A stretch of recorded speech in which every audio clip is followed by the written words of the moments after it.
So, Paul, how was the whole idea of starting with the Dose of Peace project? The actual dove came to me through an artist named Nancy Ospina.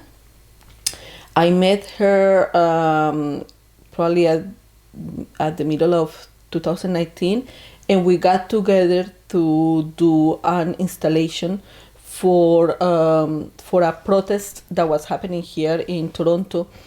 A very important part of the residency is peace building and community building. Therefore, it really felt that we needed to bring this dove back to Colombia and start that conversation again, how you imagine peace. Every time after each activity or each visit we do to like any of the places, we will have the kids work on the doves. Once we started seeing the kids like decorating them and filling them up with the messages of peace and what it like what peace meant for them. We have this shape of a dove, and you as a participant, you as an individual will be able to express your own voice and your own idea of what that is to you, because the truth is that there is no one piece. There is many forms of peace. So the concept, then something else was added. The origami box that protects the environment. The corn, I remember Lagarde making reference to the corn is us. You know, we're born, and this each seed is us.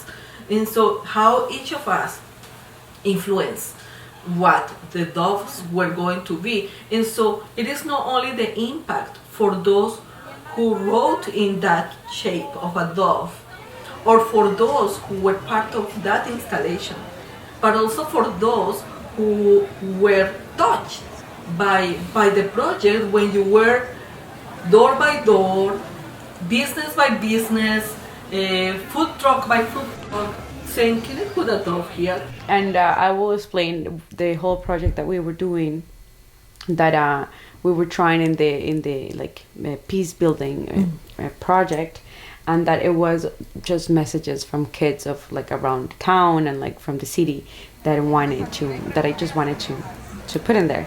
I was like, I just need to put it there. It can be your centerpiece, whatever. And some of them were like, yeah, for sure. Or some others will be like, all right, just do it.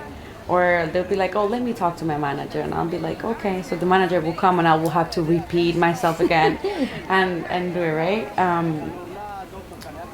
It was very good. Like, I don't know how I got so many yeses. However, I know that everybody knew what it was all about. And at the end, we were recognized, because every time I will go, I was like, oh, I already put this one here. Or even people will be like, oh, you can put it here. And I was like, good. But then when I finished with all the restaurants and the stores and all like the food, like the cars in the town, there were some other doves left that we didn't do 200 boxes. We didn't fill out. We had like 50 more or something. And then I was like, what do I do with this? So I started cutting up string and I started hanging it from like the traffic lights, from the signals in the streets. I ended up putting it in like the light posts. So it's like we had doves everywhere. And to me, that was like, oh, I was the one that went around, but it was the work from the whole team from those 10 days. And it was like invested in there. It was the message of peace for everybody, right? From everybody to everybody. It's like, here it is. So it actually felt good. It felt gratifying. It was rewarding. And I got to read a lot of those messages, and it's like, of course, most of them, if not all of them, were written by kids. I think it's an experiment that should be done more often, to hear the voices of those that are not used to speak a lot about this and how they feel.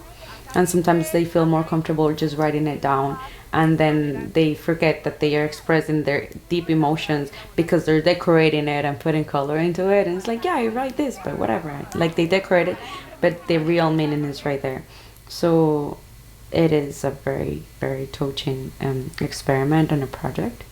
Laura from who also went with us to Colombia rescue some of those doves that you put around.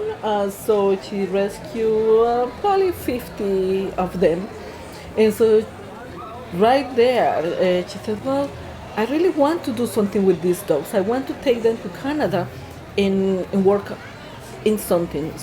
And one day she connects with me and says, "Paola, how about if we do some sort of like a newspaper, like some sort of a scene where we talk about the project, where we also talk about our experience doing the project and during the presidency and what it meant to do a peace building and community building in Colombia for us, going from here and for the local artists there." So I'm like, "Go for it." And she's like, "Well, and I have more ideas. We can have all this ready for happening multicultural." And with that, for me, will be we are in a good path to achieve the things that we have set ourselves to do, which is building communities through the arts. It's a dream that will come true for sure.